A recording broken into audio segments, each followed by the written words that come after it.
ताजमहल में एंट्री को लेकर ड्रेस कोड का मामला एक बार फिर तूल पकड़ता जा रहा है। बता दें, भगवा वस्त्र पहने अयोध्या से आए जगत गुरु परमहंस को उनके भगवा वस्त्र होने की वजह से ताजमहल में प्रवेश नहीं दिया गया, जिसके बाद आचार्य परमहंस ने ताज के सुरक्षा कर्मियों पर जमकर निशाना साधा, जहां ये मामला अब तूल पकड़ रहा है। ताजमहल पर एक बार फिर विवाद शुरू हो गया है। इस बार विवाद हुआ है अयोध्या के महंत जगत गुरु परमहंस आचार्य के ताजमहल के अंदर प्रवेश करने को लेकर। महंत जगत गुरु परमहंस आचार्य का कहना है कि उन्हें ताजमहल में जाने से सिर्फ इसलिए रोक दिया गया क्योंकि वह भगवा वस्त्र धारण किए हुए थे। जब ये खबर मीडिया तक पहुंची तो तुरंत एएसआई के सुपरिंटेंडेंट राजकुमार पटेल ने पूरे मामले में जांच कर कार्रवाई की बात कही। एएसआई के सुपरिंटेंडेंट राजकुमार पटेल ने पूरे मामले की जांच कर पूरी घटना के तथ्यों से सभी को रूबरू कराया। इस जांच में सीसीटीवी कैमरों को भी खंगाला गया है और 100 से ज्यादा एएसआई के कर्मचारियों के साथ स्थानीय लोगों से भी पूछताछ की गई है, जिस पर एएसआई के अधीक्षण राजकुमार पटेल का कहना है कि नियम मुताबिक छोटी वस्तु के साथ ताजमहल में प्रवेश करने से किसी को भी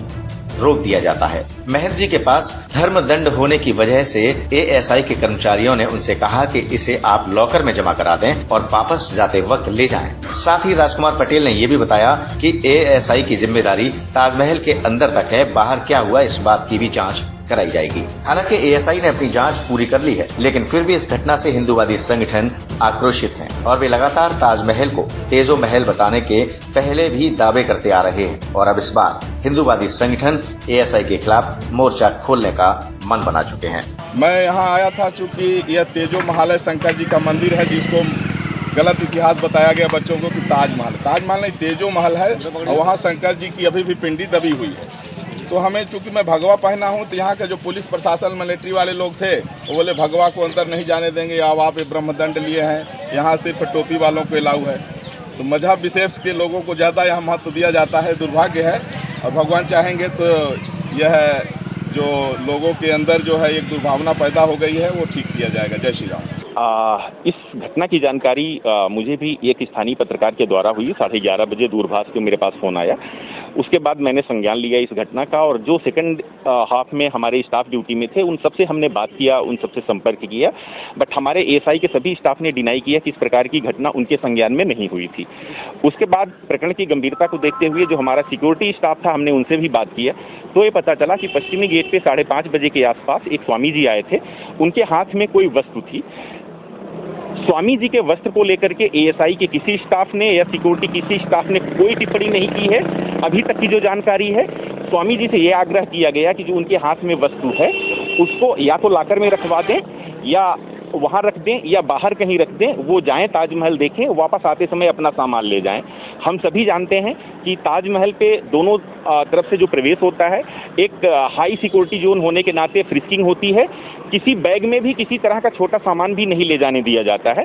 तो संभवतः उसी चीज़ को देखते हुए सिक्योरिटी स्टाफ ने उनको रोका होगा और उनसे आग्रह किया था कि इसको छोड़ करके आप जाइए।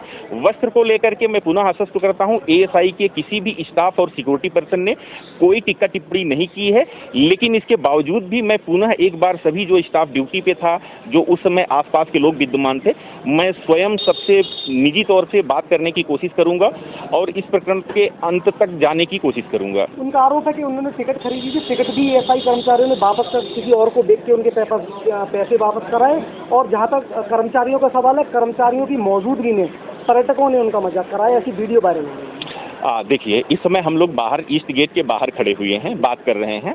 1 मीटर की दूरी पे हमारा स्टाफ है, लेकिन चूंकि हम जो गेट लगा है उसके बाहर हैं, एएसआई का कोई भी स्टाफ या सीआईएसएफ इसमें कोई इंटरवेन नहीं करेगा क्योंकि प्रकरण एएसआई प्रेमाइसेस के बाहर है।